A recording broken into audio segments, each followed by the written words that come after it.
హైదరాబాద్లోని జాతీయ పోలీస్ అకాడమీలో లైంగిక వేధింపులు ఇప్పుడు కలకలం రేపుతున్నాయి. తనని లైంగికంగా వేధించారు అంటూ ఒక ట్రైనీ ఐపీఎస్ మహిళ ఆరోపణలు చేస్తుంది. అత్తాపూర్ పోలీస్ స్టేషన్లో ఫిర్యాదు చేసింది ట్రైనీ ఐపీఎస్ ఉదయ్ కృష్ణారెడ్డిపై బాధితురాలు ఫిర్యాదు చేసింది. అసభ్యకర మెసేజ్లు పంపి బూతులు తిడుతున్నాడంటూ ఆరోపిస్తోంది. ట్రైనీ ఐపీఎస్ ఉదయ్ కృష్ణారెడ్డిపై కేసు నమోదైనట్లుగా తెలుస్తోంది. ఈ అంశానికి సంబంధించి ఇప్పుడు విచారణ జరుగుతోంది. అయితే ఒక ట్రైనీ ఐపీఎస్ తనని వేధిస్తున్నాడంటూ ఒక మహిళ బయటకు వచ్చి ఆరోపణలు చేయడం, కేసు నమోదు చేయడం ఇప్పుడు సంచలనంగా మారినటువంటి పరిస్థితి కనపడుతోంది. మీకు స్క్రీన్లో ఇప్పటికే చూస్తున్నారు. ఆ మహిళకి రోజు అసభ్యకరమైన మెసేజ్లు పెడుతున్నాడని, రాత్రి వేళల్లో కాల్స్ చేస్తున్నాడని, మానసికంగా హింసిస్తున్నాడు అంటూ ఆ బాధితురాలు ఆరోపిస్తున్నట్లుగా తెలుస్తోంది. మరి ఇప్పుడు ఏం చర్యలు తీసుకుంటారు? ఒక ట్రైనీ ఐపీఎస్ ఇలాంటి దారుణానికి పాల్పడితే ఏం చర్యలు తీసుకుంటారు? ఈ అంశానికి సంబంధించి డీటెయిల్స్ తెలుసుకుందాం. నిర్మల జాయిన్ అవుతున్నారు. నిర్మల, ట్రైనీ ఐపీఎస్ మీద ఇప్పటికే ఫిర్యాదు నమోదైనట్లుగా తెలుస్తుంది. అంటే ఆ మహిళ అసలు ఆ ఫిర్యాదులో ఏమేమి డీటెయిల్స్ చెప్తోంది అండ్ దీనికి సంబంధించి ఎలాంటి యాక్షన్ ఉండే అవకాశం ఉంది? ఎస్ నందు, ఈ కేసు మాత్రమే ఇప్పుడు మనకు అత్తాపూర్ పిఎస్ పరిధిలో కూడా నడుస్తూ ఉంది. అదే విధంగా కూడా ఈ నేషనల్ పోలీస్ అకాడమీలో ట్రైనీగా చేస్తుంది ఆ యువతి కూడా ఐపీఎస్, ఆ ట్రైనీ ఐపీఎస్ తను. అలాగే తోటి ట్రైనీ ఐపీఎస్ ఉదయ్ కృష్ణారెడ్డి, వీళ్ళిద్దరి మధ్య ఇది జరుగుతా ఉంది. అత్తాపూర్ పోలీసులకు తను బాధితురాలు కంప్లైంట్ ఇచ్చేంత వరకు కూడా ఇది బయటికి రాలేదు.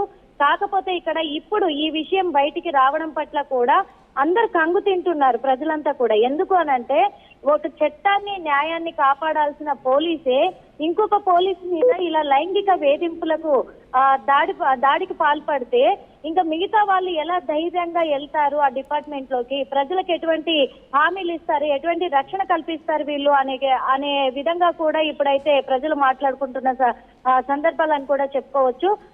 బాధితురాలు ఫిర్యాదు మేరకు కూడా లైంగిక వేధింపులతో పాటు ఇతర సెక్షన్ల కింద కూడా పోలీసులు అయితే కేసు నమోదు చేయడం అయితే జరిగింది. అత్తాపూర్ పోలీస్ స్టేషన్ లో ఈ ట్రైనీ ఐపీఎస్ ఉదయ్ కృష్ణారెడ్డిపై కేసు నమోదు చేసిన తర్వాత కూడా తను ఎలాంటి మెసేజ్లు తనకు చేశాడు, ఎందుకంటే అసభ్యకరమైన మెసేజ్లు చేశాడు అని చెప్పేసి కూడా తను ఆరోపించడం కూడా జరిగింది. కంప్లైంట్ కాపీలో కూడా పెట్టడం జరిగింది.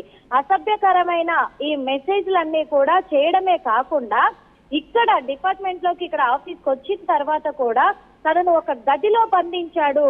ఆ గదిలో నిర్బంధించి తనను గొంతు నులిమి తన ప్రాణాలు తీయాలని ప్రయత్నించాడు అని చెప్పేసి కూడా ఒక సంచలనమైన ఆరోపణలు ఆ బాధితురాలు చేస్తూ ఉంది. అదే కాకుండా తప్పుడు సంబంధం పేరుతో ఒత్తిడి చేస్తూ దుర్భాషలాడుతూ కూడా తను చేస్తున్నాడు, ఇబ్బంది పెడుతున్నాడని కూడా ఫిర్యాదులో పేర్కొనడం జరిగింది. మొబైల్ లాక్కొని తన మొబైల్ పాస్వర్డ్ కూడా చెప్పాలి అని చెప్పేసి బలవంతం చేస్తున్నాడు. ప్రతిరోజు కూడా అందరి ముందు కూడా అసభ్య పదజాలంతో మాట్లాడుతున్నాడు, నన్ను ఇబ్బంది పెడుతున్నాడు అని చెప్పేసి కూడా మొత్తం కంప్లైంట్ కాపీలో బాధితురాలు నమోదు చేయడం కూడా జరిగింది. ఇంకా చాలా అసభ్యకరమైన పనులు కూడా చేశాడనేది కొన్ని మెన్షన్ చేసింది. అది చెప్పుకుంటే కూడా బాగోదు, ఎందుకంటే కొన్ని తన మొహం మీదే విసురుతూ అవమానించాడు అని చెప్పేసి కూడా బాధితురాలైతే పేర్కొనడం కూడా జరిగింది.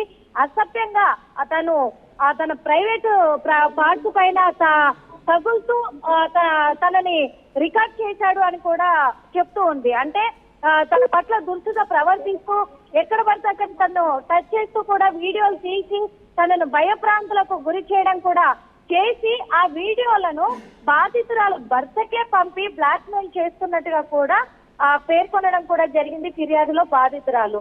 మరి పరువు తీసేలా తప్పుడు ప్రచారం చేశాడని బాధితురాలు ఫిర్యాదు చేయడంతో కేసు నమోదు చేశారు అత్తాపూర్ పోలీసులు. మొత్తం కూడా ఇప్పుడు దర్యాప్తు కొనసాగిస్తూ ఉన్నారు. ఇక్కడ బాధితురాలు ఫిర్యాదు చేసిన మేరకే అంశాలను దృష్టిలో పెట్టుకొని ఉదయ్ కృష్ణారెడ్డిని మొత్తం పోలీసులు కూడా విచారిస్తున్న సందర్భాలు అయితే ఇప్పుడు చోటు చేసుకున్నాయి. కానీ ఒకవేళ తను చేసిన తప్పు నిజమే అని నిరూపణ అయితే మాత్రము ఖచ్చితంగా కఠిన శిక్షలే అమలవుతాయి అని చెప్పేసి కూడా తెలుస్తూ ఉంది. సస్పెండ్ రేటు కూడా పడుతుంది. అదే విధంగా మామూలు వ్యక్తులకు ఎటువంటి శిక్ష అయితే అమలు అవుతుందో అలాంటి శిక్ష తను కూడా అనుభవించాల్సిన పరిస్థితి అయితే ఏర్పడుతూ ఉంది. ఎందుకంటే ఒక ఐపీఎస్ ఆఫీసర్ మీదే తోటి ఐపీఎస్ గా చేస్తూ ఒక ఐపీఎస్ ఆఫీసర్ ని ఇలాంటి వేధింపులకు గురి చేశాడు అనే ఒక వార్త పోలీసు చేసిన పెద్ద తప్పు. సామాన్య ప్రజల కంటే కూడా ఒక పోలీస్ డిపార్ట్మెంట్ లో ఉన్నతాధికారిగా ఉన్నటువంటి ఈ వ్యక్తి ఇలా చేయడం అనే దాన్ని బట్టి చాలా కఠినంగా కూడా శిక్షలు అమలయ్యే అవకాశాలు కూడా ఉన్నాయి.